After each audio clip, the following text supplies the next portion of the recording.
everyone. Thank you very much for joining us today. My name is Thomas Junot. I am an assistant professor here at the Graduate School of Public and International Affairs. Today we are very fortunate to have one of the very best analysts from and on Yemen to talk about the war in that country, the regional angle, the domestic angle, for the next hour and a half. So I think his bio is up here. I will not read it entirely. Presumably you read it on your way. Farah is the chairman and founder of the Sana'a Center for Strategic Studies. He is a fellow at RUSI, before that a fellow at Carnegie. He is a very prominent voice on Twitter, on social media, in the media in general. He has testified in front of the US Congress, which is, if I remember, the first time that I heard him speak. He regularly comes to Ottawa and to Canada in general, almost every year now. And later this month, the main reason for his trip to Canada this year is to attend the Halifax International Security Forum, which is held in about 2 weeks, as it is every year. And in the meantime, he is doing a small tour of Canadian cities. The way we are going to do this today is going to be a bit more informal, as opposed to having long presentations by Farah and me. The way we're going to do this, I'm going to ask Farah a series of questions in a more informal way. He'll reply. I may jump in on some angles. We'll do this for about half an hour, something like that. And then we'll open it up for questions. When we go into the question phase, obviously you can jump on one of the topics that we discussed in the first section, or you can ask something else if you have something in mind. And we have until 2:30 for the event. So thank you very much for being with us. So the first question that I'd like to ask you is a general one, not an easy one. But basically, what are the prospects for peace in Yemen? What are the prospects for some kind of resolution to the conflict? Wow. You want to answer that today? Yes, in the next 3 minutes. Well, thank you very much, and thanks everyone. I hope I'm as loud as you, that I can get my voice across.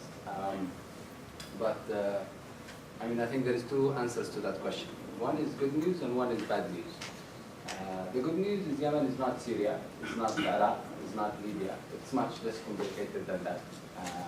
It's not in the borders of Israel. And the solution more or less is obvious what it will be. The security resolution, new dialogue about between Saudis and Houthis, de-escalation of arms, restructure of military. More or less the solution is obvious in Yemen, with few differences. And it's not politically divisive from a regional point of view, and it's not as complicated. That's probably, and then in addition to that, we have two things probably that are new updates that can make one look optimistic. One is as recent as last night. You saw the US statement and the UK statement calling for peace in Yemen for ceasefire. That's the very first statement of its type since the beginning of the war. And the importance of these positions or statements is it comes from an ally of the United States of America. From two allies that the Saudis would have never been able to run the war without them. So they are quite important, they're quite different. We're still waiting / hoping for a statement from Canada and other countries because it's the point.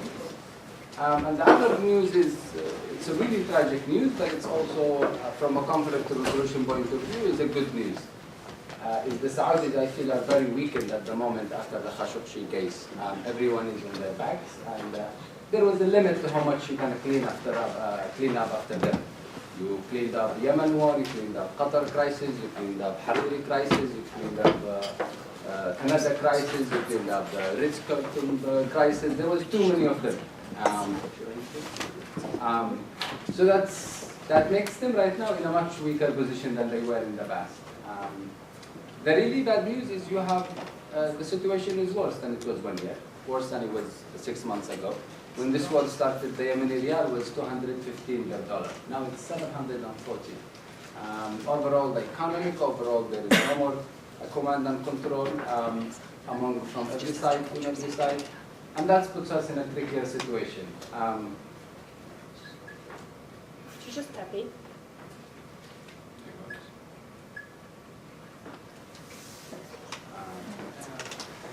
So that's the bad news. Is things are really worse in Yemen than they were.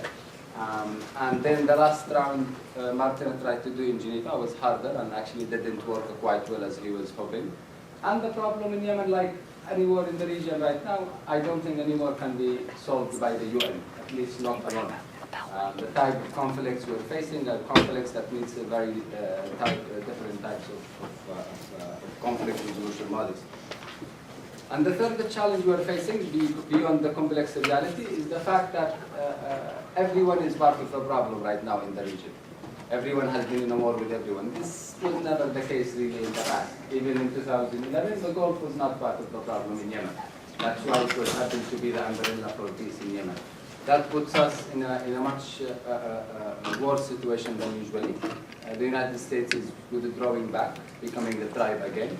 The United Kingdom is doing similar stuff. Everyone is less engaged in the international diplomacy when it comes to peace in the Middle East, and more invested in the industry and the war economy that's redefining the wars and redefining relationships within the East itself, but also most importantly within the East and the West. If that helps. Good, thank you.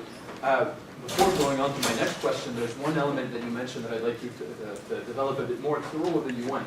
To be clear, I agree with what you said, but in many cases, from a media perspective, right, that's one of the first questions people will ask. What about the role of the UN? What about the role of the Special Envoy, Martin Griffith? Can you expand a bit on what the Special Envoy's role is, what it has been trying to do, because it is trying to do things, and why you come to the conclusion that it is not a promising avenue? I mean, there are two reasons why I'm less excited exclusively on the UN. One is historical and one is current reality. The historical is the UN was running this peace process when there was no war, and it started a civil war. When you try something, and this was in 2011. So, I mean, it held, it didn't work, and so on, and that's a little bit from a very recent history. The other reason is because for the UN is more or less bureaucratic institution, bureaucratic system, and there is one aspect of this war that's a regional proxy, Saudi and Iran. So the UN cannot even legally address that topic, cannot even negotiate it in that sense. And then the third reason is if Saudi and Iran continue to do whatever they do in Yemen, even if the UN succeeds, it's not going to work. You still have two major countries in the region fueling arms. If they were not in a feud, we wouldn't have gotten this way to start with. Therefore, the architect of diplomacy, I think, is different. And then I think if you look to FARC in Colombia, if you look to Taif in Lebanon, these were not the UN peace processes. The UN was not even CC'd in these peace processes in any way. The only optimistic news right now is you have a new UN envoy who seems to have a good background, who seems to, despite his big failure in Geneva last time, he seems to come from an interesting background, but most importantly, he comes with more support from the UN Security Council than the one before him. And I think that's one reason to be optimist is for the first time, I think more and more the West is feeling that they are paying the price for Yemen's war. So far they haven't paid anything. No refugees from Yemen, no accountability, no complexity, nothing. That so far. They have basically gotten the contracts of Yemen's war rather than the ships of refugees. And that makes the Western narrative toward Yemen either completely absent or completely marginalized in many ways. Let's see, I mean, he promised now in 30 days that he will do a new meeting. But it's, again, the one before him, there was no international buy-in. You had 3 years since 2216 resolution was issued, and there was not even a waiver with a new issue of the UN Security Council for the last 3 years. Even Canada was more vocal about Hariri and about Arab regional crisis than it was vocal about the entire Yemen's war, which is the worst humanitarian crisis in modern history. So I would like to come back to something you mentioned in your first answer, which was my plan to ask before asking about the Special Envoy's role, which is the U.S. statement. Very recently, just to put everybody in context, if anybody hasn't seen it, Secretary Pompeo, Secretary Mattis, State and Defense Secretaries in the U.S. issued a statement, was it yesterday or Sunday? Yesterday. Calling, and I'll let you describe it, but as you said, fairly unprecedented. So I'd like you to unpack a bit the statement, explain why you think it's meaningful, but also maybe explain its limits, right? What it can realistically achieve and not achieve. I mean, what it's again, as I said, it's interesting because it comes from a U.S. ally. And this is important because if the United States of America stops refueling the Saudi airplanes or jet fighters, it will immediately paralyze half of the Saudi airstrikes in Yemen. This is a statement from someone who have some sort of a direct leverage over you, let alone from two countries who have the UN Security Council resolution, UN Security Council seats, permanent 5, and from two countries who have been more or less profiting from the war happening in Yemen. And right now are seeing or hinting to the Saudis that our interest is no more in war. And I think that's quite interesting. When Trump came to power, he did similar to what Obama did, but in the opposite direction. Obama, in his last day, he looked into Yemen as the price for the Iran deal. So he let the Saudis go into war in Yemen, and they let him go with his #1 foreign policy legacy. So Yemen war was the price of Iran deal. Trump later on wanted to end the Iran deal, and again, escalating Yemen war was the price. He saw Yemen as the place where he will break Iran, or the easiest where he will break Iran, and even he did a few statements in that regard. The language in the last statement, which was interesting last night, it's also very close to the details of John Kerry initiative in his last week, which was speaking of a new cabinet, withdrawing of arms, de-escalation within the borders, which is the general framework for what really the war is about. I think it's interesting also because the UK is a pin holder within the UN Security Council on Yemen specifically. And it comes again from countries who I think are trying to disattach themselves from the US, from the Saudi Arabia more and more. Okay. Are you optimistic in terms of the next steps? Is there any reason to be optimistic in terms of the impact of that statement? I mean, there is no reasons, but I'm optimistic. It's too easy not to. So I want now to shift a bit to the domestic situation in Yemen to try to unpack that a bit more. One question to which I certainly don't have an answer, but is useful to try to think of, is what do the Houthis want? Right? I mean, I find that since the emergence of the Houthis in the 1990s, and then when there was the first round of conflict in 2004 with the then Saleh government, there was a series of rounds of conflict until 2010. It was always a good question, what do the Houthis actually want? And I find that over time there was a tendency by a lot of analysts, especially in the West, to systematically underestimate what the Houthis wanted. And every time the Houthis escalated, we upgraded our assessment of what the Houthis actually wanted. Not only from 2004 to 10 during the various rounds of fighting, but after that, at the time of the protests in 2011, and then at what you referred as the failed UN process from 2012 to 14, and then when the Houthis invaded Sana'a in 2014, we said, okay, that's all they want, then they went after Aden. So given this history of misperception, what do the Houthis want in general, and how can that fit into an eventual peace process? I mean, I think that the Houthis themselves keep changing that answer.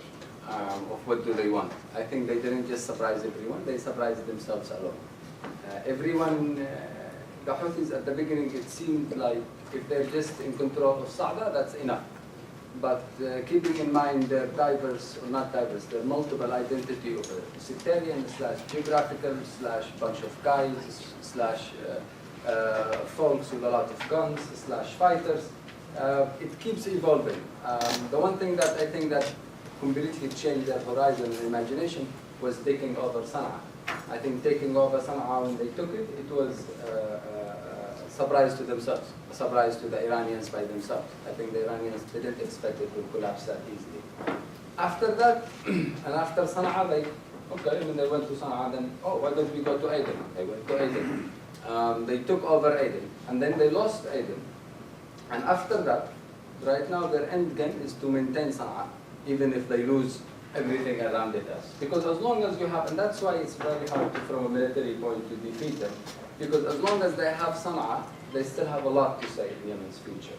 And keeping in mind where they come from, which was Sana'a is actually an extra credit, is a bonus. Sana'a was more or less the miles they collected. It wasn't something that they actually paid for in the price. There was a specific regional and domestic moment that they built on, and they actually got help with, and they took over Sana'a. But so that's, after that, so they're very defensive right now, just to maintain Sana'a, so they have that. ultimately, I think what they want right now is similar to a Kurdish presence in northern Yemen, Sa'da, Hajjah, Sana'a, within these areas of the country. And most importantly, a port or an access to the sea. This is how the black economy happens, this is how the relationship with the outside happens, and important. The Houthis' reason for this war was they were, or how it was triggered from their point of view, because they rejected the division of federalism, which basically isolated them in one corner without even water, not just without port. And that was something pretty serious for them. In matter of the relationship with Iranians, I think probably Iran wishes to have a Hezbollah in Yemen from the Houthis, but that's a lot of wishful thinking from both the Iranians and from both the Saudis. The Houthis cannot be that much of savvy when it comes to politics, when it comes to building a presence like that. Ultimately, their goals remain domestic. This is the main difference between them and Hezbollah and other groups. They're a national group, within Yemen a group. And it becomes less and less. They wanted to run Yemen last year, now they barely want to run northern of the north of Yemen, actually, these different areas of Yemen. But, and I think right now one of the things they want, and that's why they are in war with the Saudis, is actually a good relationship with the Saudis. And actually attention from the Saudis, and basically having or being absorbed into the framework of the Saudi government. Okay. Yes, and do you, so I think that the key point of your answer was a status similar to the Kurds in Iraq, but some kind of high level of autonomy. Is that acceptable for, that's what they want, is that acceptable, A, for other actors inside Yemen, Hadi and the remnants of the government, and is that acceptable for the international players? Is that something that is on the table? I think for Hadi, it doesn't really matter. It's a different case. But the problem is everyone would accept that situation, more or less, domestically or internationally. But until recently, the Houthis themselves didn't accept that. They didn't want autonomy over their own places. They wanted an autonomy over their places and other places. You have to think in a way of the Houthis, if you are thinking of them from an anthropological point of view, as a bunch of guys, from the mountain who thinks everyone else should submit, and they have the guns and so on. In a way, very similar but in a different context to the Maronites of Lebanon, who thinks the sea should listen and should be there. But this was at one point, but this is now they are weaker in their reject of federalism because Saleh has did. Saleh was a pretty good cover for them around Yemen. Within Saleh was a politician, and without him, they only had power within the Zaydi historical areas of Yemen. But with Saleh, they went into areas that are like Taiz, Hudaida, where politics rather than sectarianism exists, and that's right now they're less able to reject any new initiative since these days, actually. So I want to pick up again on one of the specific points you mentioned, which is the irrelevance of Hadi. So Hadi is the president of Yemen, sort of, president-ish, maybe. He is technically internationally recognized. To say that he's legitimate, I always had a bit of a hard time with the word because his actual legitimacy is debatable, but technically he's internationally recognized. Why do you say he's irrelevant? Can you explain that? And can you talk about his future role? Is he a spoiler for a future peace process if it is more or less inevitable that in a future Yemen, in a future post-conflict Yemen, it's not clear what role there is for him, if any. So how constructive can he be or not be in the future? I mean, Hadi would be one of the biggest losers if peace comes into Yemen, but also he will be one of the biggest losers if he wins the battle in Yemen. Because in both cases, it means you're out. In both cases, his friends more than his enemies agree that his time is over. Therefore, he's the president of the problems. His job right now is to maintain that the status quo of the problems remain. He is a loser as much as an armed company loser. He has that card of legitimacy in his hands, which is, I think, what he waves to the locals, but also waves to the Saudis, and like, give me a president or I'm going to throw it to the water. That type of behavior at the moment. And it's something, for the Saudis, it's the reason why they started this war. Or at least it was the excuse, and it was the legal framework, even if it comes later. So he has something everyone needs, but he knows it's anymore, it's irrelevant anymore, but it has the code of the closet, and no one can open it. And he lives within that margin of power at the moment. I'm saying he's irrelevant still. I mean, he's a president, even if via Facebook and even from abroad. He's still internationally recognized. But he is at the same time, and this is the difference between him and the Houthis, if the Saudis bail on him, in one day he will be out. If the Iranians bail on the Houthis, they have at least 1 year in power. His dependency on the Saudis is extremely important, to the point that his capital, current capital, which is Aden, he has not been able to go through the last year except once, and he still has not been able to appoint a new governor for this capital, which is Aden. So it's a pretty of a tricky situation, but he's winning within it. There are very few people who win when their cause or ghost loses, but in Hadi's case, it's actually the case. Very, very weirdly, actually. Good point. President of problems. More or less, or of failure. So, what if we spend a few minutes on the key personalities to understand the dynamics of the conflict? President Saleh is still in death, a fascinating character. So, Saleh was the president of North Yemen starting in 1978, became president of Unified Yemen in 1990, and lost power after the uprisings of 2011 when Hadi was selected more than elected in a one-candidate elections in early 2012. Saleh was always a very complicated character, always very opportunistic in his alliance making, extremely cynical. You mentioned the Houthis taking over Sana'a in 2014 in large part because of a surprising alliance with Saleh. Yes. That alliance came to a crashing end almost exactly a year ago, 11 months ago, almost to the day late last year when he tried to lead an uprising against the Houthis and was killed very unceremoniously just outside of Sana'a. Saleh was, and this is where my question comes in, he still commanded significant loyalty in what used to be the armed forces of Yemen. He had a massive war chest. Nobody knows the exact number, but certainly billions of dollars. And that allowed him to remain an extremely influential player in Yemen. What has happened since Saleh's death to all of the forces, not only military forces, but financial power that he controlled? Who controls that now, and on what side are they? The Houthis, the Hadi, what's up with his forces? I mean, as a character and as an idea, Saleh is irreplaceable. That is for his enemies more than for his friends. He was the face and dominated Yemen's politics for 33 years, and it's extremely hard to imagine politics or assassination or fun or a coup or a problem in Yemen without Saleh. He has that much dominated the country, even after he actually was there. That was the beginning of the problems. Everything was centered around him. Then, before he died, there was two main other issues. We had someone after him, which is Hadi, who still could not believe he's a president. And we had Saleh, who still could not believe he's a former president. You had that guy, someone who's not sure yet he's in power, and someone who cannot believe he got power. And that kind of vacuum he brought, or the personalities, or the vacuum the personalities after him brought, helped him a lot. People easily missed him. It wasn't really hard to counter or to oppose Hadi or to oppose the government after him. It was a pretty easy game for them. To the point, even after his death, if you saw it, I think 1 month after his death or something, there was a recording for him. It was recorded in the last 30 minutes before he died, where he does his great speech to his followers and so on. They hid that, and then 1 month after that, it was broadcasted, and people were all attention on it. That's how much people in Yemen are poor of leadership, to the point they're looking for people in cemeteries to actually for inspiration and for act. It tells you how much also Hadi benefited from the clumsy personality of people who came after him. And therefore no one was able to fully inherit him. The Houthis, yes, they inherited him militarily.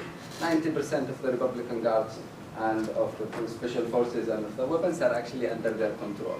The politicians, the less northerners, the southerners are mostly in Hadi's camp. And actually most of the people who were second, third level of the state bureaucrats are in their houses, far from not with anyone else. So there was a fracture that's similar to the fracture of Ba'ath after Iraq came out, because there was this entity called GPC, General People's Congress, and it wasn't a political party as much as it was a social store of that always had a happy hour system of a patronage system. You have everyone around it. You have sheikhs, you have technocrats, you have businessmen, you have everyone.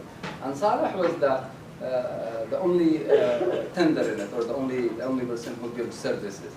Suddenly he's out, suddenly no one knows the rules of the games, and suddenly no one is willing to buy this place fully, or actually can run it fully. Some people wanted the furniture, some people wanted the fruit, some people wanted the recycling, and so it's a scattered, more or less. You have most of people who were with him are either with Saudis or with the Houthis right now. There is his nephew left after him, Tariq Saleh, who's now fighting, who left with the Houthis and who's fighting in Hudaydah. He has around 12,000 forces right now. It was, last time I checked, it was 8,000 and there was 3,000 to 4,000 people he's training. But he can probably replace the military of his uncle, but that's it. Saleh was a bunch of things. He was military, he was a political, he was a sheikh, he was a statesman, he was a corrupt, he was a businessman. And therefore, again, there is no one really who has, I think, or who will ever be able to replace him in the way he defined Yemen's politics for the last 50 years.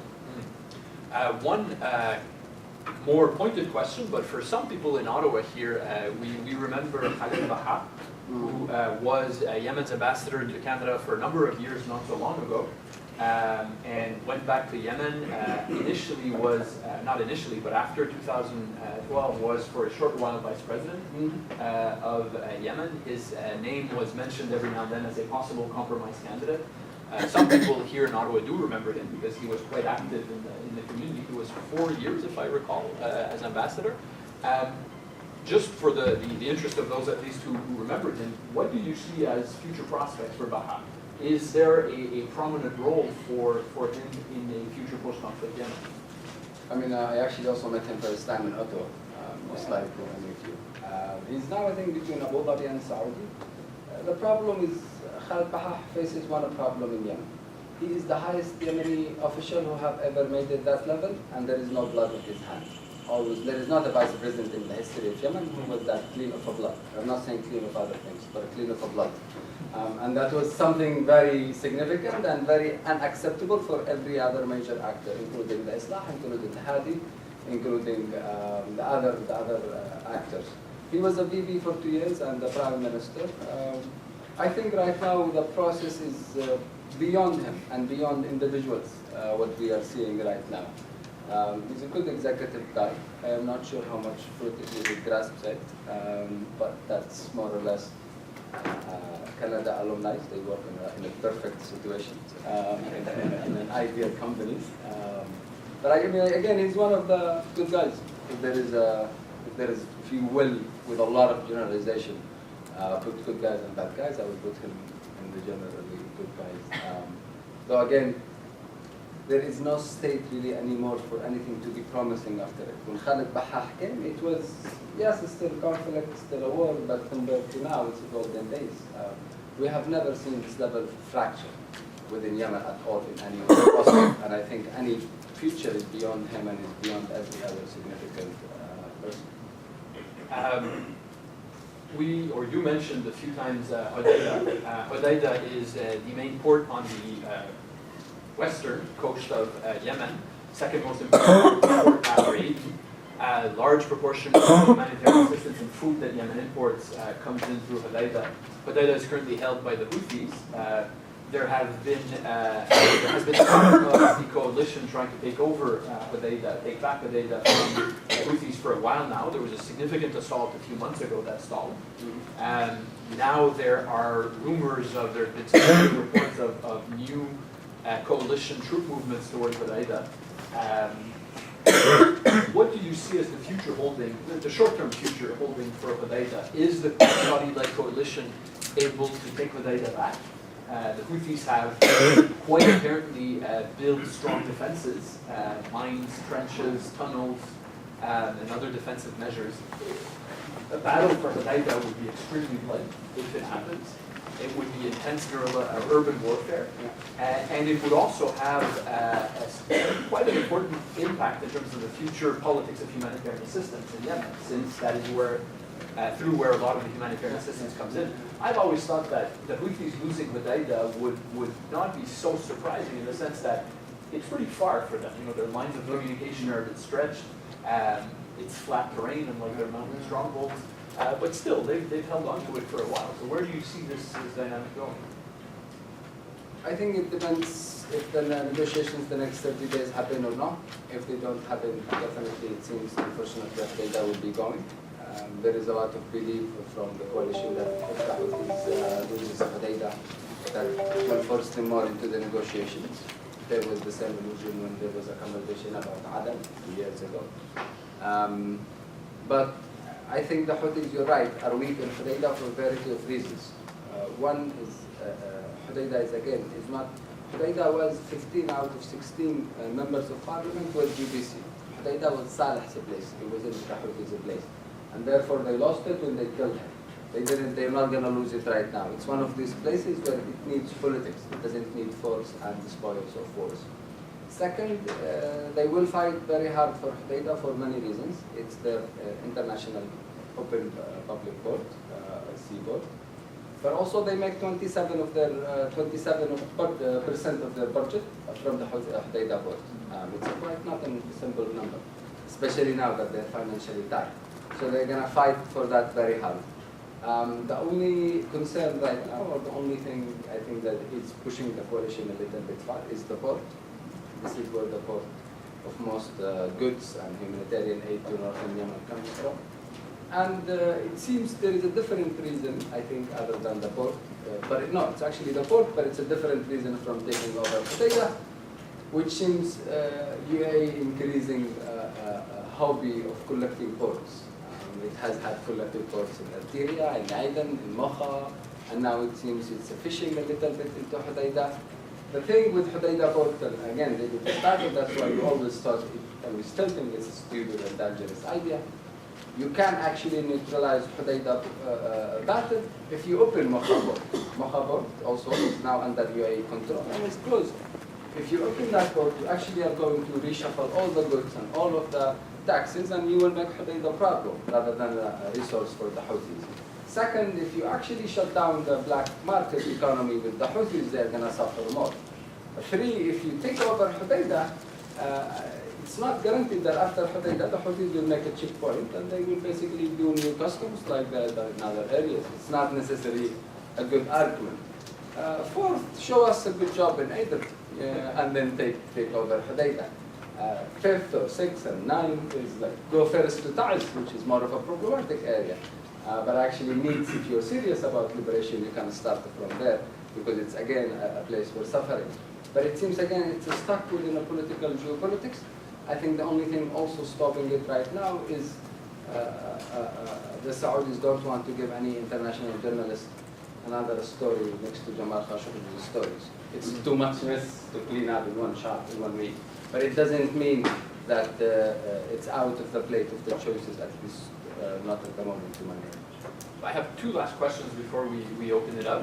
One question is something, an angle we barely touched on so far, but clearly a very important one for the future of Yemen, which is the South.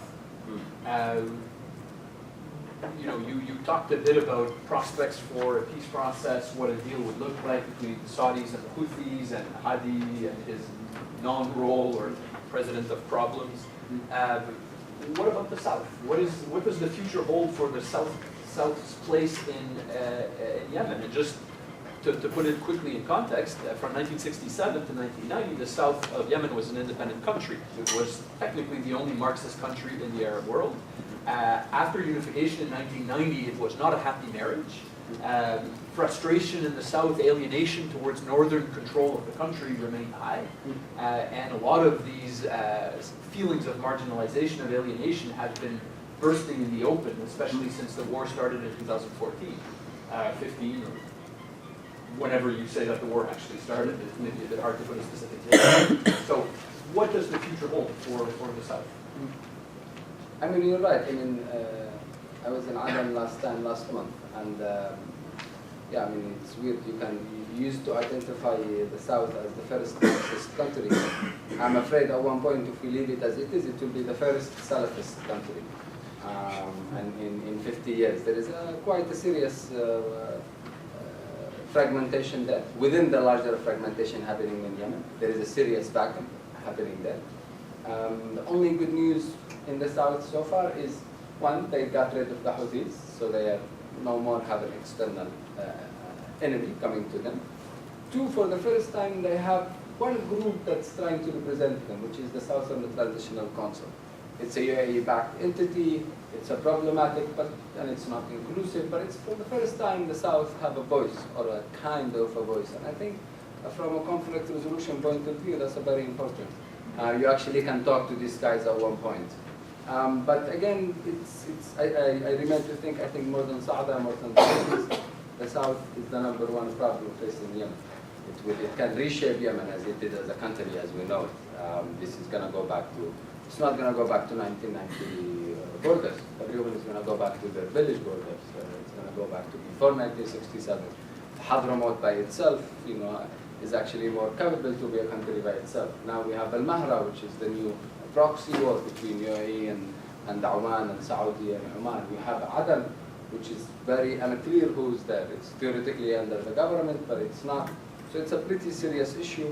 And there is, again, like Aden, despite 2 years being liberated by UAE, it's still destructive. It's still destroyed there.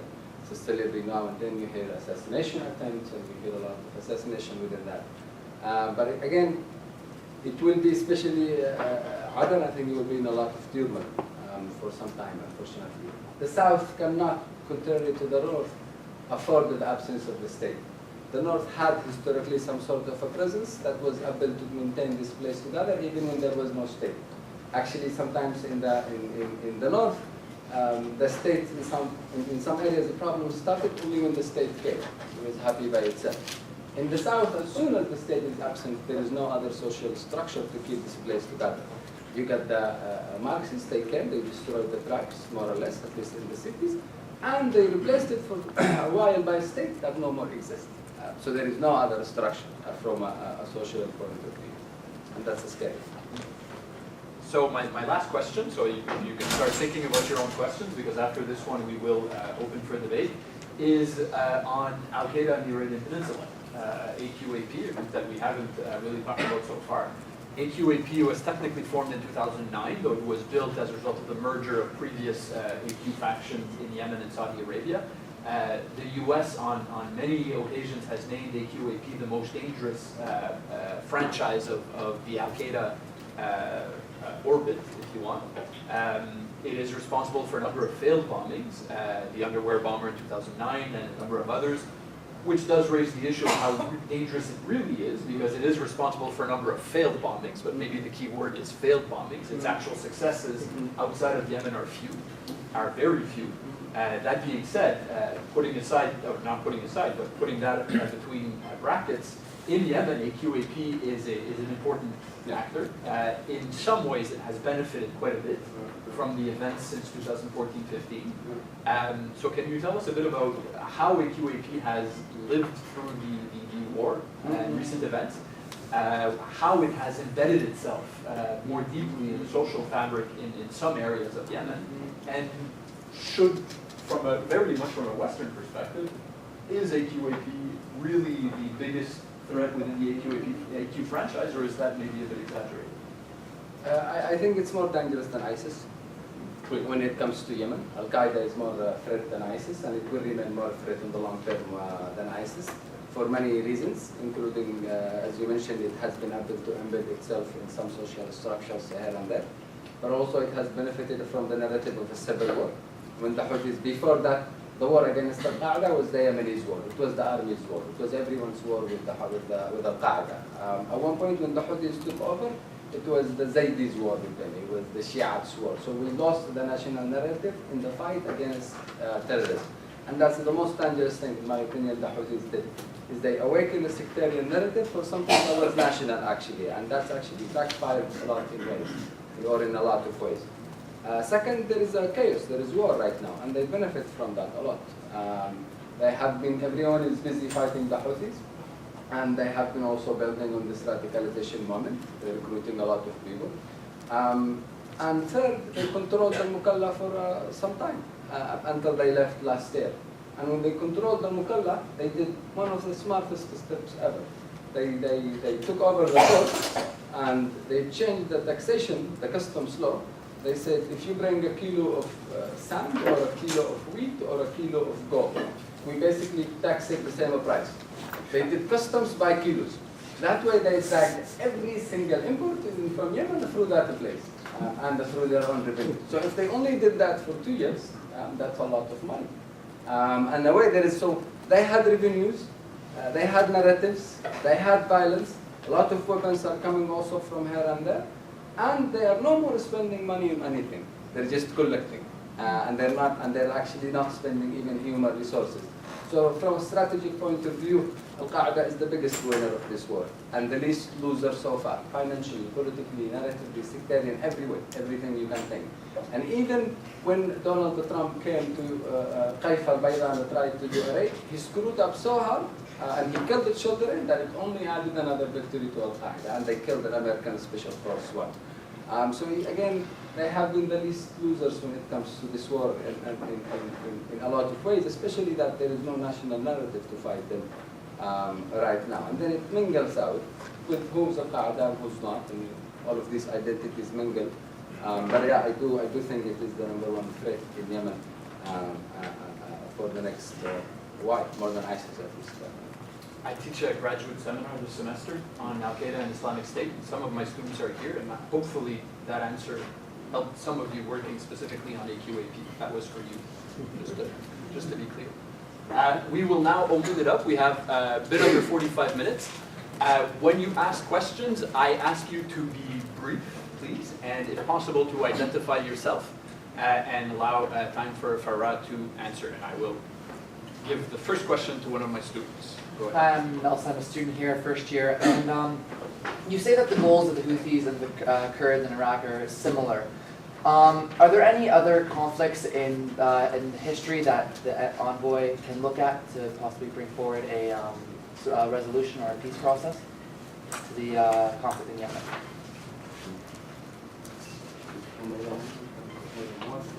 Okay, we'll take a couple questions. I think you had one. Yeah, thank you for this speech. My name is Kaisar Iriani. Can you speak up, please? Yeah, my name is Kaisar Iriani. I'm a conflict resolution specialist from Yemen. And I studied the UN mediation rule during the 2011-2016. And thank you for your speech about, my question is, how would you define peace in Yemen? Because it might not be obvious what's peace in Yemen. And if I can put a follow-up question is about what's the interest of the warring parties in Yemen? I would say warring parties because when we talk about the between parentheses the legitimate government forces, they are different factions and they are in war basically between themselves. And I would, if you allow me, comment about the goals of the Houthis. Historically, I would challenge the idea that Houthis do not know or they are surprised what they want. I think they know what they are. They are very well-organized and radical group. This family used to, they are historically used to challenge the imamate.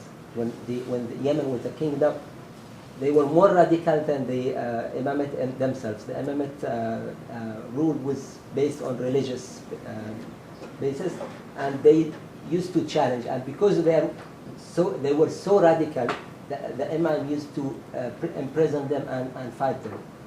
And I think they are looking for big. Okay. Great to see you again, Farah. Always enjoy your analysis. I'd just like to, my name is Najat Rafai Sassani. I'm a Yemeni-Canadian physician here. An update on the humanitarian crisis. I don't think we talked about that. And what could countries like Canada do outside, a little bit of aid here and there?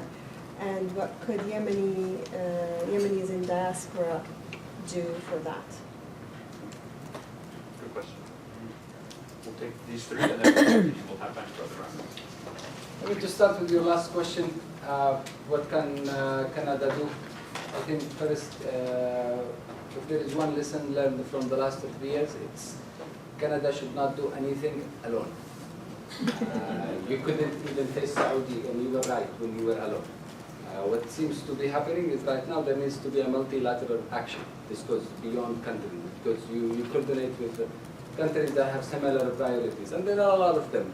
You got the Dutch, you got the Swedes, you got the European Union, who kind of, yes, they have their own guns with the Saudis, but also are not happy about what's happening.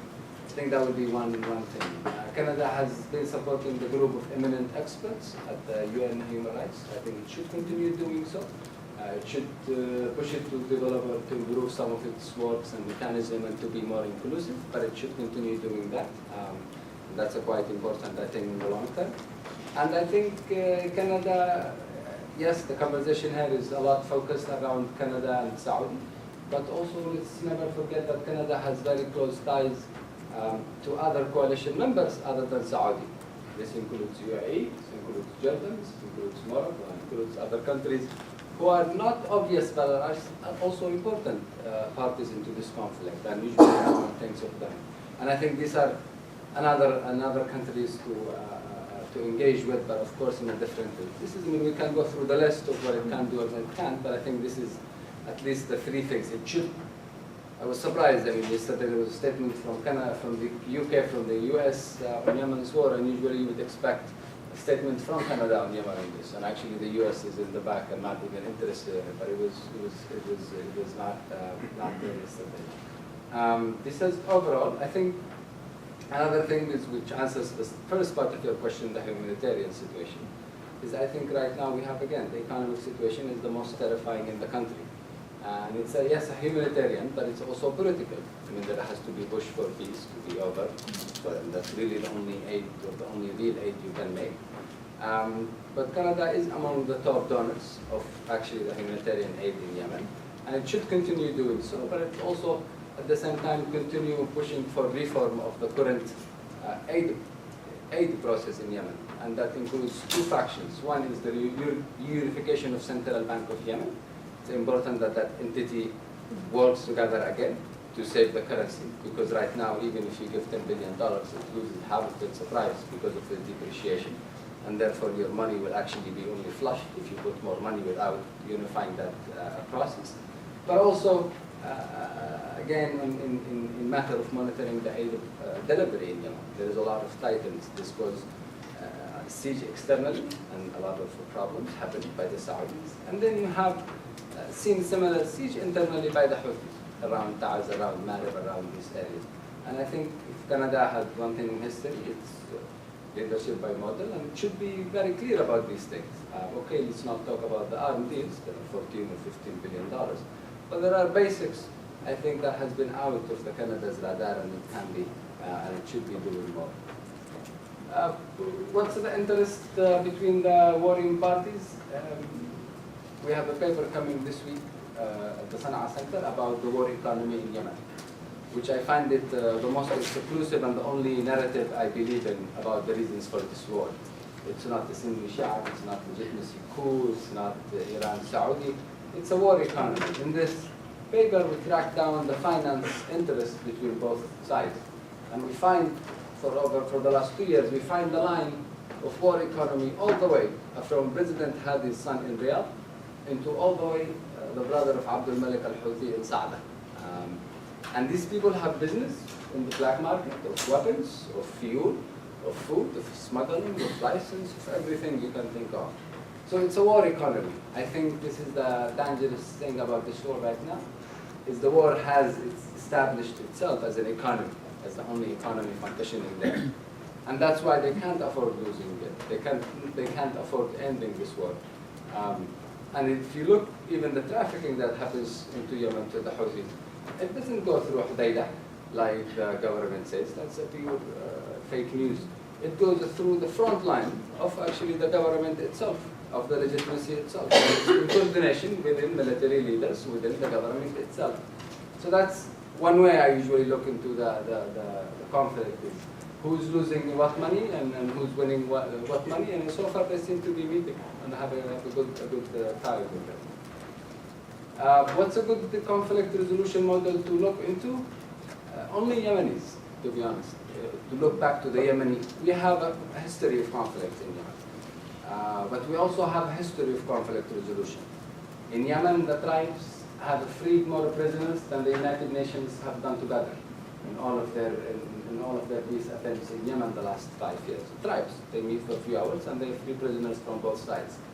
This is a country contrary to Syrians, contrary to Libyans. We have had a history of fights, but also a history of feet, and of peace and of walking into peace and all of that. And I think that's the model that would work. Maybe we should benefit from Taif a bit, because it's an interesting model. We should benefit from FARC, because it also, I find the way that the Houthis rose is very similar to the factors or the background the FARC rose. You had the destruction of the left, you had an over-rising capitalism, you had an unthoughtful break of political parties. Only militias then took over, and only guns took over. And I find that model personally interesting. The FARC agreement is 200 pages.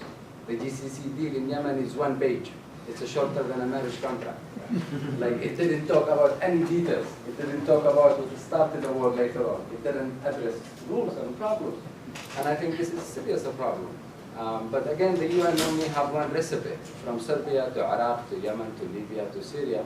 And even if it works or it doesn't work at another place, it doesn't really change. Again, we have no choice except to work within that framework. That's because that's the only legal framework. But that framework should be empowered by real frameworks rather than end up paralyzed because of bureaucracy. And that's why, again, I think the UN can't alone solve this conflict. It needs someone if that answers your question. Good. So we'll take 3 more questions. We'll go to you right there, then you, and then I think I saw one down there. Go ahead. So my name is Daniel, I'm a political science student at the university. And I heard this morning on BBC reporting that the child malnourishment situation is getting worse each and every day. That is becoming a real problem, and a lot of young children are at risk of dying because of it.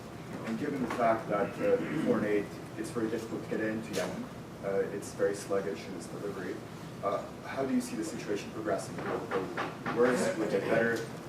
What are possible solutions in your view for this very difficult problem? Okay, thank you. My name is Saeed. I'm from law faculty. I have problem with equating Iranian and Saudi Arabian role in the Yemeni crisis because Saudis have blank check.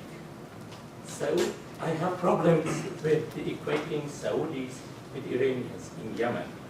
Saudis have blank check in Saudi Arabia. They have all weapons. They have joint border with Yemen, and there is blockage over the Yemen. So while on the other hand, Iranians, they have their own problems. They have been under sanctions since 2011, sanctions. On the other hand, Saudi Arabia was getting a lot of arms, including the current deal with the United States. So equate them, you are ignoring the Saudi Arabian failed policies, and you are overestimating Iranian role in Yemen. How do you see that? I have potentially a third question. I think I remember having seen a hand over there. No? Okay, sure. To a very large extent, Yemen has been considered to be a tribal entity with many tribal conflicts. Now we've seen this civil war with interventions by the regional powers, destroying the economy, destroying what alliances there were. To what extent, in your view, is Yemen now a geographic rather than a political entity?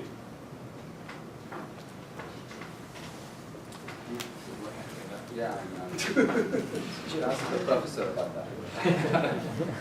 I'll look at this in the third one. But in matter of the aid, I think that one thing that will put Yemen in its need and will actually be the crime of the century is the new labor laws in Saudi, which is going to force more than 1 million Yemenis to go back to Yemen and losing their jobs. That will do more destruction to the country than the entire war combined together.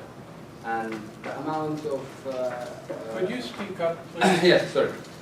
I think the new Saudi labor laws will destroy Yemen more than the war so far.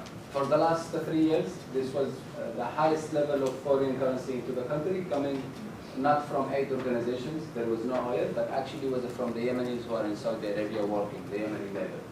And when that happens, I think so far we have had a big number, tens of thousands of people. That will destroy Yemen, and that's already destroying it. We had no oil. We had very little money the last 3 years from foreign money, but Yemeni laborers in Saudi were extreme. And based on that, I think it will go worse and worse. I don't say I think they're very different, Iran and Saudi in Yemen, but when you think of the larger image in the region, they're equally terrible. The Iranians, what are they doing in Syria? Giving roses? No, they're sending a militia and killing the children and doing what the Saudis doing in Yemen. From a regional point of view, these are two countries with a lot of power, a lot of religious significance, and no responsibilities. And they have taken everything cheap possible to use them for their war and for their feud in Yemen. Yes, Yemen is not significant for Iran compared to the Saudis. It does not have a 1,500 kilometers of borders, of course, like the Saudis. And of course, but it has never donated a single dollar to Yemen, except the ones to the Houthis, contrary to the Saudis. I mean, it's not one war crime doesn't justify the other. And these guys are doing this in Syria, and these guys are doing this in Yemen and elsewhere. It's a serious problem we have of the regional responsibility from Iran and from Saudis at the same time. Well, I would like to add a quick comment on the Iran-Yemen one, which is one of my main areas of interest on looking at Yemen. First of all, I completely agree with the way that Farah phrased it. I think equating the Iranian and Saudi roles in Yemen would be a mistake. I don't think that's what Farah did. Some people do that, who happen to usually be very critical of Iran. You know, the whole hawkish anti-Iran community in the US, in Saudi Arabia, in Israel, in the UAE, to a small extent here in Canada, equating the Iranian and Saudi roles in Yemen. Some people do that, and it's a mistake. It's inaccurate. That being said, at a region-wide level, I think there's a better case to put them on a comparable plane. Identical, of course not, but comparable.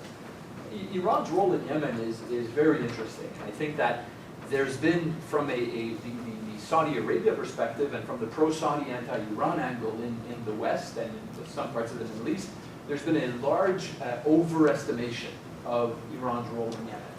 When Saudi Arabia launched the war in 2015, Iran was supporting the Houthis, but at a low level. That support had steadily climbed over the years, but in 2015 it was very low. Was it very low, reasonably low? We could argue on words, but the point is that it was fairly low. One of the big blunders of Saudi Arabia, and blunder is a massive understatement.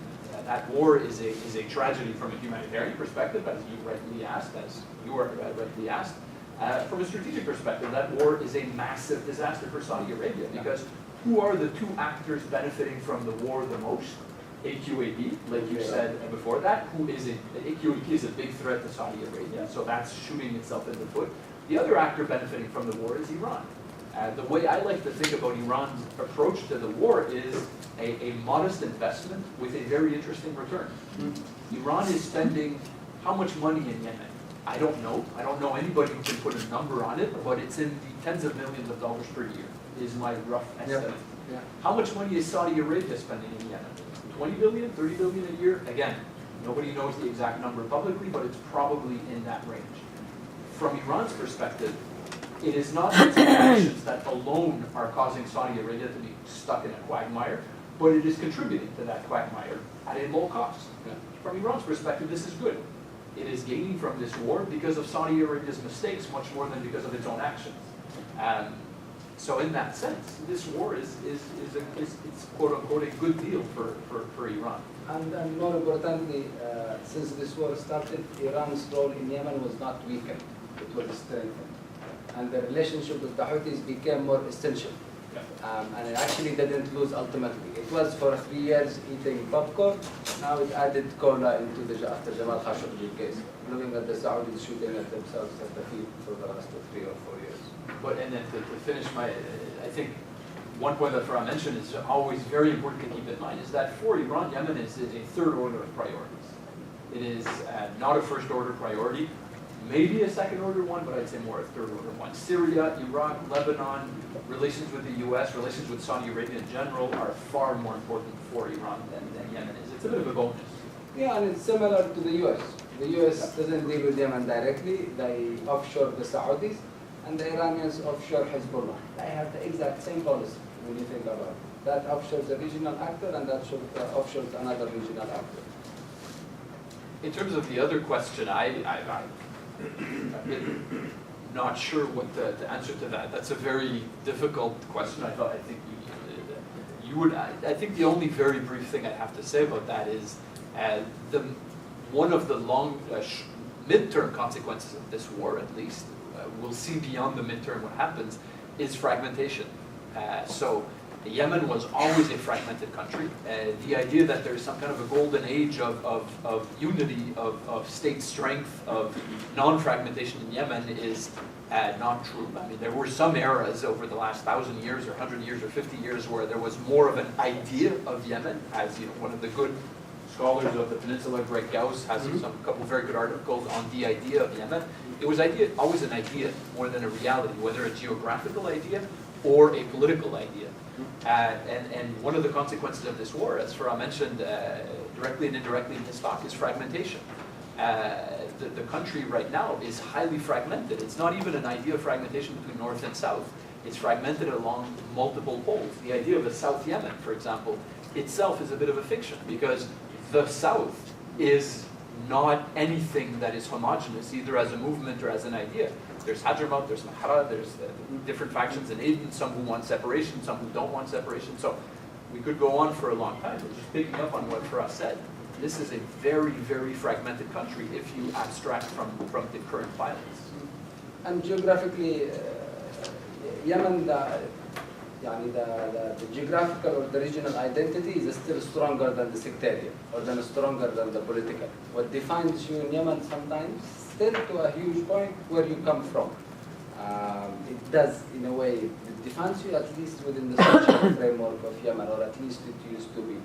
But even if this war is a geographical war, the number one outcome of it will be a demographical change in Yemen, not just a fragmentation. We have maps coming next week in our monthly review, and you will see how, for example, a tiny town in Yemen like Marib that used to be 80,000 people is now 1 million. And if you calculate it, that it is a shrink in the map, if you put a map as a demographic and as much of sizes. That's changing. Sana'a is also similarly changing in matter of demographics. Aden, Hadramaut right now. What will change more also is when the Yemeni laborers come from Saudi. Most likely they will go to Hadramaut for many reasons, domestically and security-wise. But yeah, it is going to change the demographics of Yemen. The geography, I'm not sure how much that is as it is about. Unless you put the federalism under the conversation of geography. That's another kind of narrative to look into it, but we'll leave that for academics. Okay, next round of questions. Yes.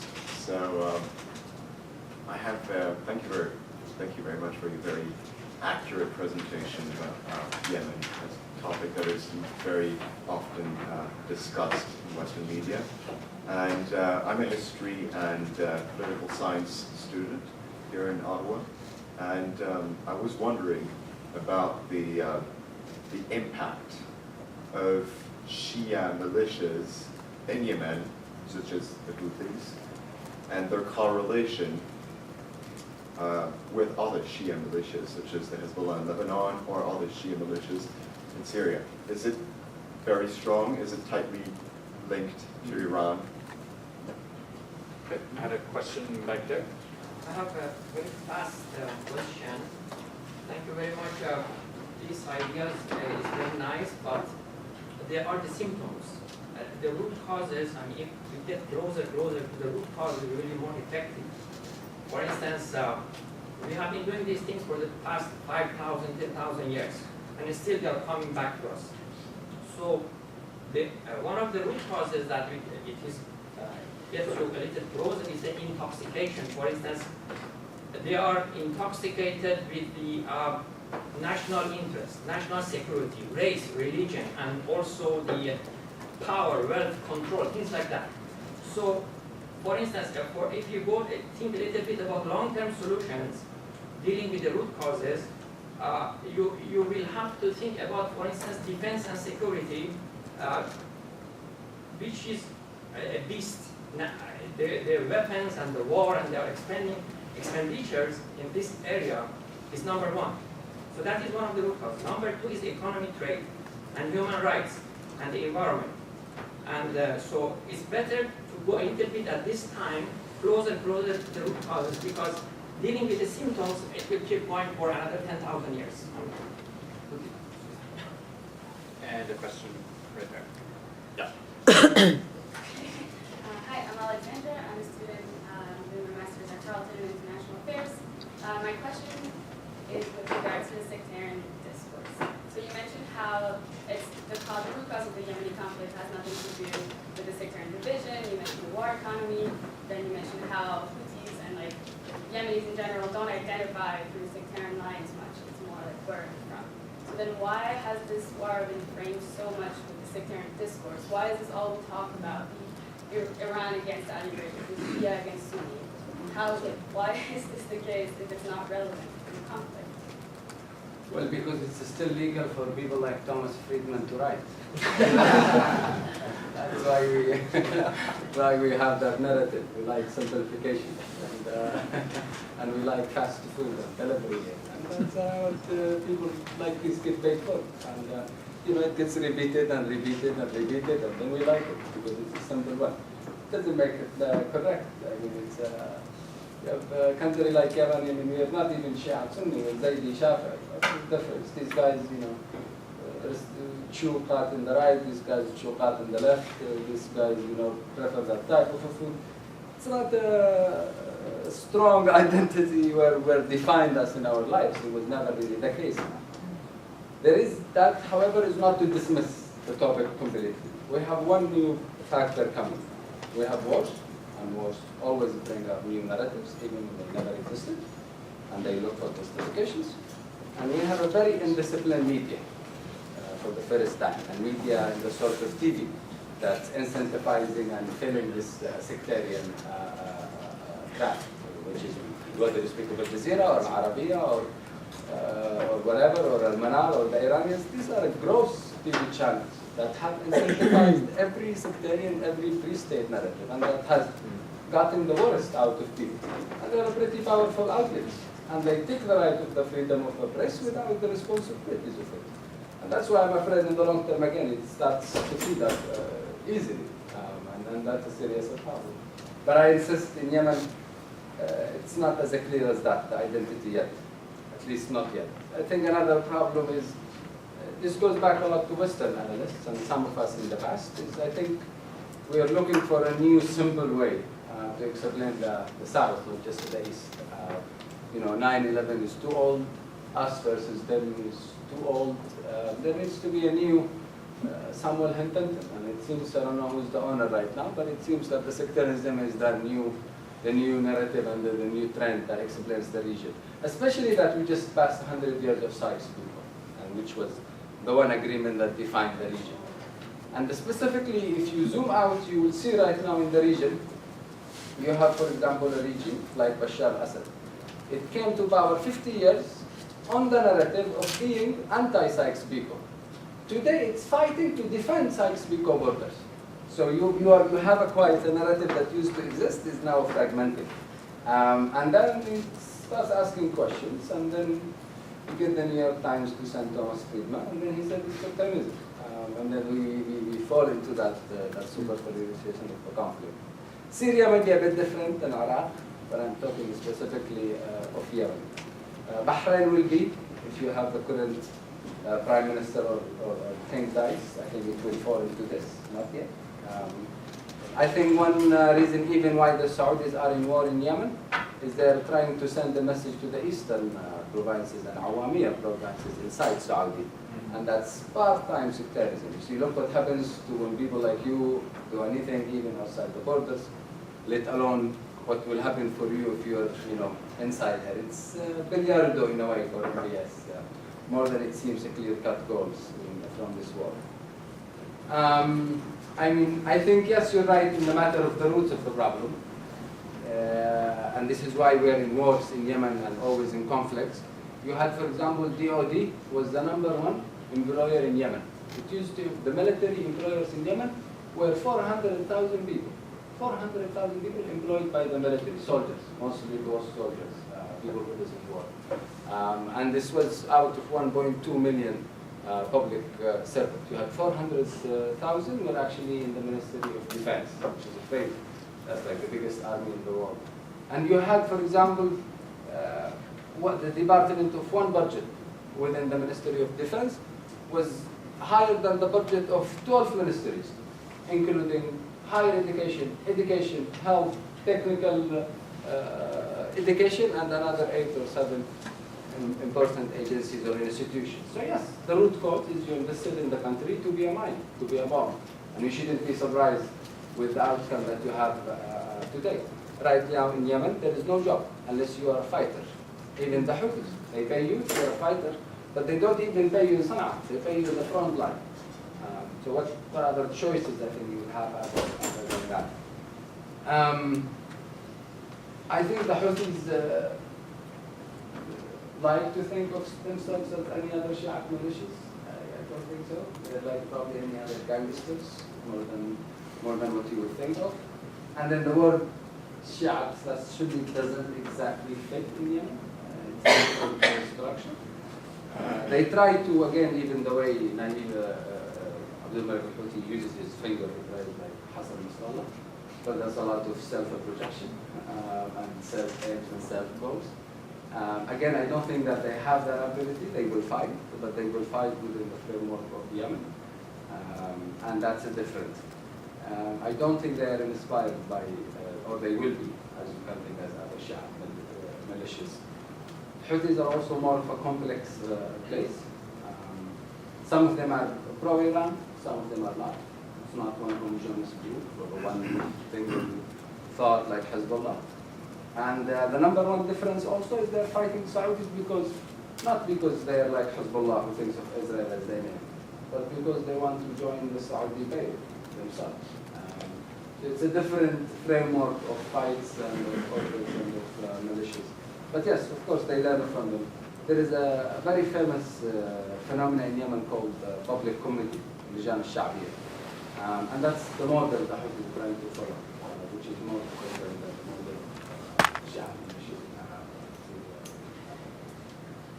I would just add, in terms of answering your question, though there's a parallel with yours, completely agreed with sectarianism not being a deep driver of not only the war in Yemen, but more broadly other conflicts in the region.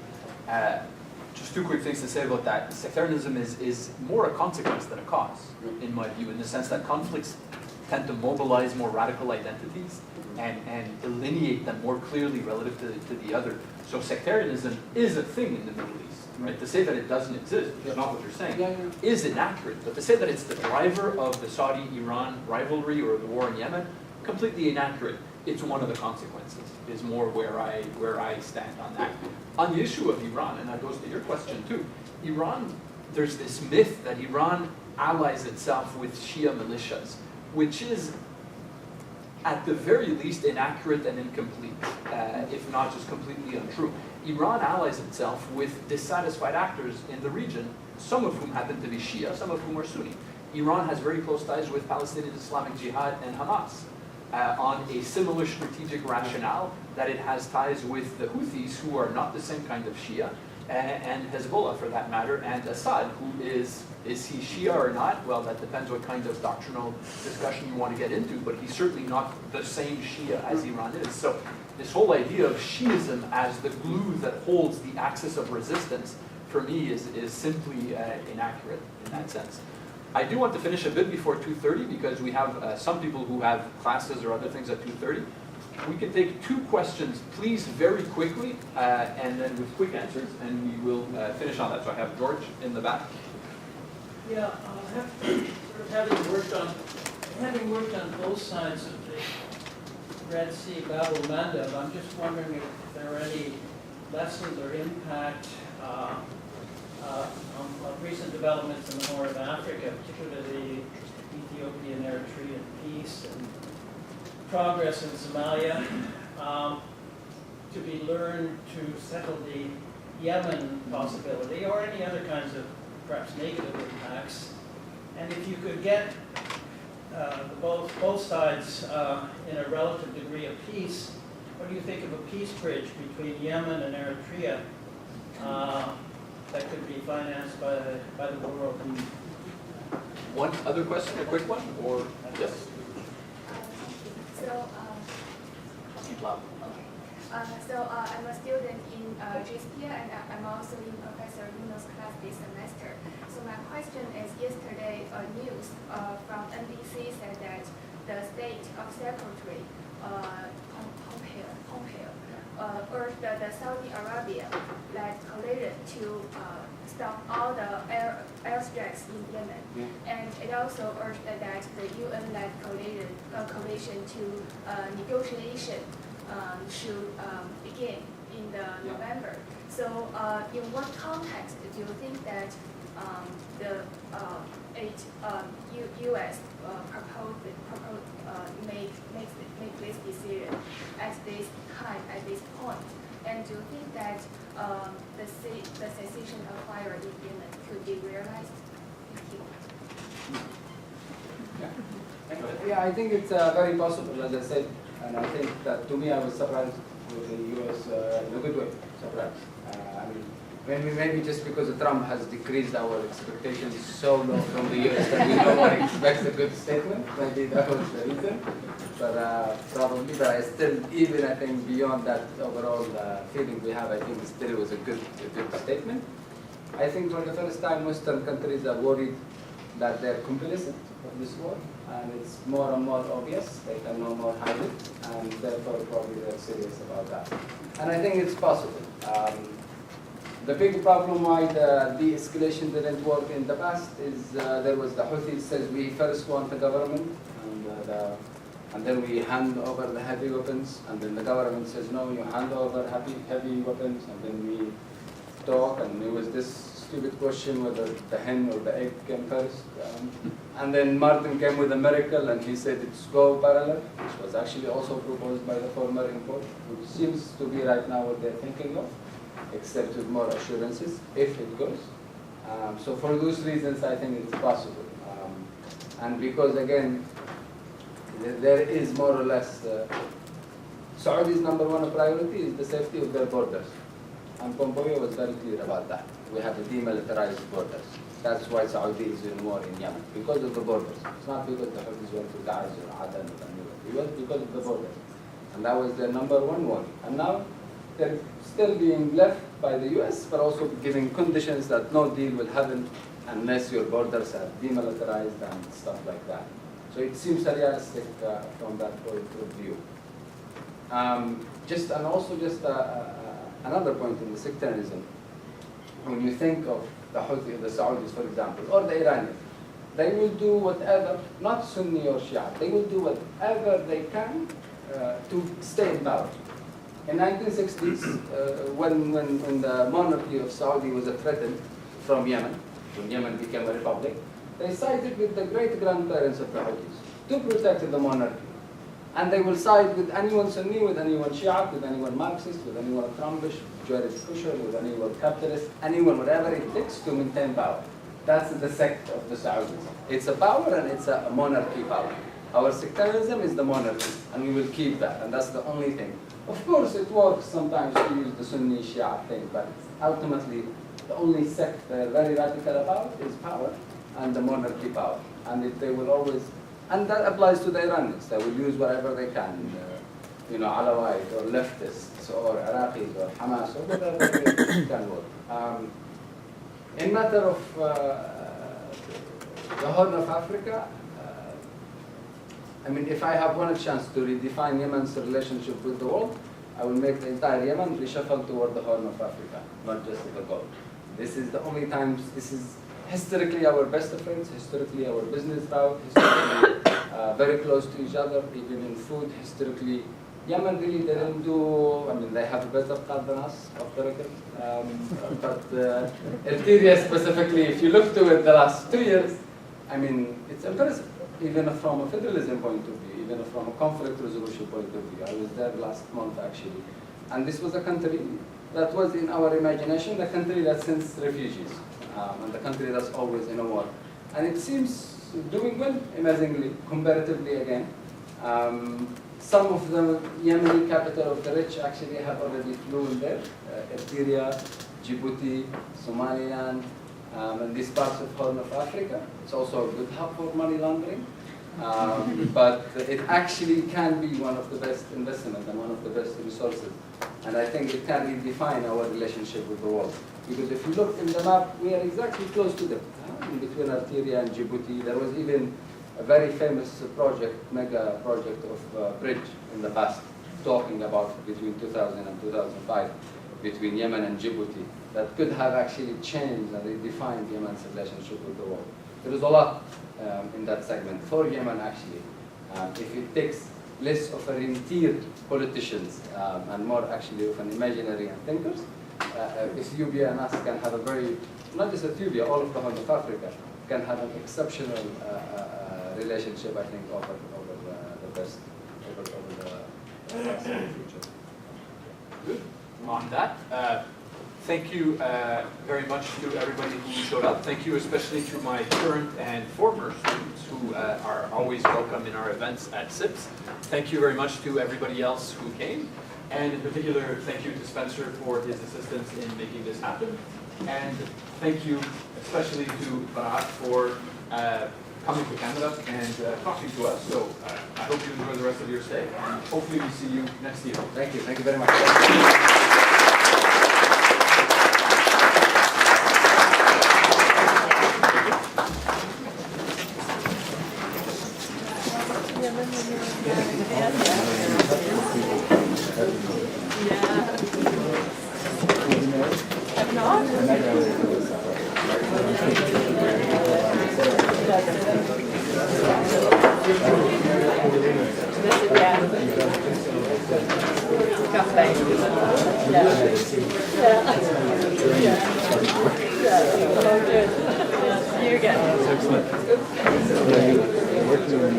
Yeah, I'm in the Gulf States division, so I cover the GCC in Yemen. Who else is there? Just my parents still boss, yeah. So it's good here. I saw them last year in the pavilion. That's right, the Saudi, yeah, the Saudi event. I spent 40 minutes once with the Saudi event. I just discovered that not all the students hadn't been picked. Yeah. There's about 1,000 recruits say that in the medical sector at the moment. You've heard, but Some work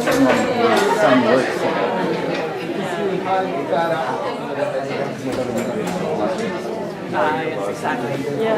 He's been talking about that. He's been there twice.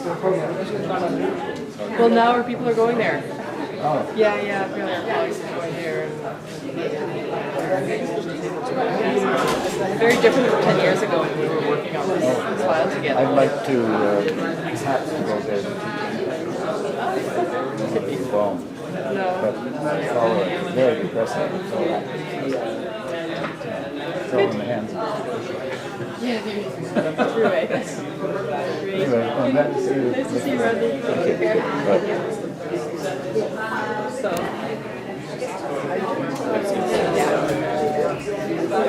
yeah, I'll go tomorrow. If you want to join me, that's great. But I think I should go.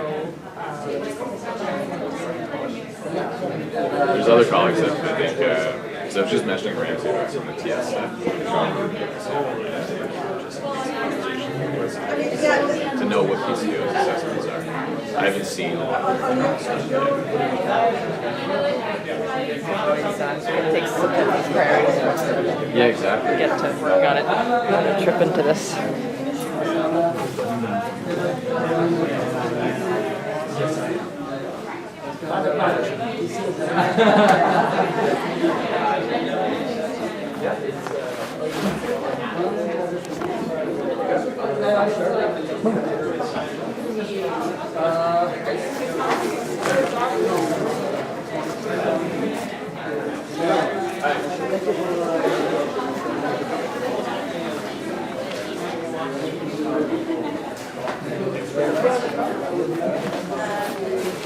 Very nice things happening about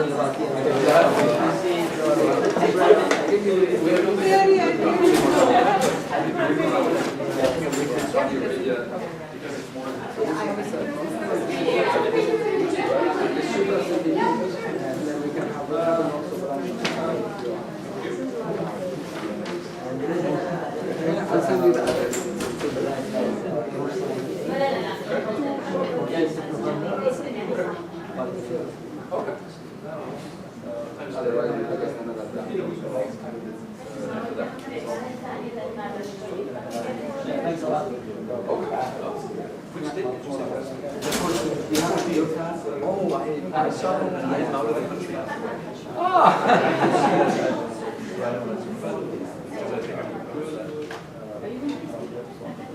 No, but it will be a discussion. Oh my God, when was that?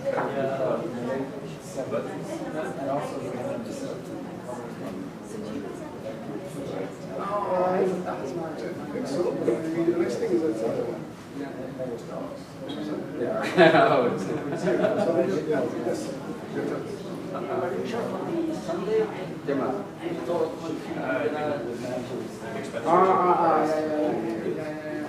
The Sunday perhaps mark application.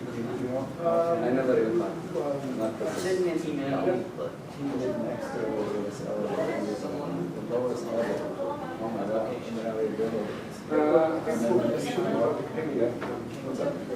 Okay. Yeah, he told me it's 25 minutes. Yeah, the convention in the you're coming. Yeah. okay, so you did that, all right. You're on the hook, yeah. Nice, well, I guess that's